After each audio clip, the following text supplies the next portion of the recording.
حضرت سلمان فارسی رضی اللہ عنہ کا اسلام قبول کرنے کا واقعہ۔ حضرت سلمان فارسی رضی اللہ عنہ کا اسلام قبول کرنے کا واقعہ ایک انتہائی دلچسپ اور روحانی کہانی ہے۔ وہ فارس کے ایک مجوسی خاندان سے تعلق رکھتے تھے۔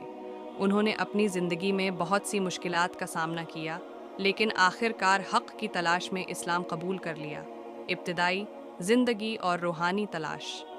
حضرت سلمان فارسی رضی اللہ عنہ ایک امیر خاندان میں پیدا ہوئے تھے، لیکن وہ مجوسی مذہب سے مطمئن نہیں تھے۔ انہیں روحانی تسکین کی تلاش تھی۔ انہوں نے حق کی تلاش میں بہت سی جگہوں کا سفر کیا اور آخر کار عیسائیت قبول کر لی، لیکن پھر بھی انہیں روحانی سکون نہیں ملا۔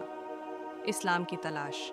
حضرت سلمان فارسی رضی اللہ عنہ نے اپنی روحانی تلاش جاری رکھی اور آخر کار انہیں رسول اللہ صلی اللہ علیہ وسلم کی تعلیمات کے بارے میں معلوم ہوا۔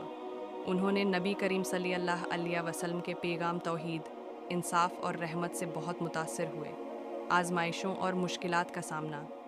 اسلام قبول کرنے کے بعد حضرت سلمان فارسی رضی اللہ عنہ کو اپنے خاندان اور معاشرے کی طرف سے بہت زیادہ مشکلات کا سامنا کرنا پڑا۔ انہیں قید کیا گیا اور تشدد کیا گیا، لیکن وہ اپنے ایمان پر قائم رہے۔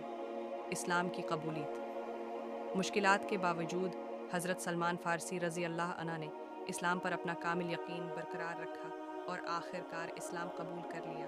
وہ رسول اللہ صلی اللہ علیہ وسلم کے قریبی ساتھی بن گئے۔ مدینہ ہجرت۔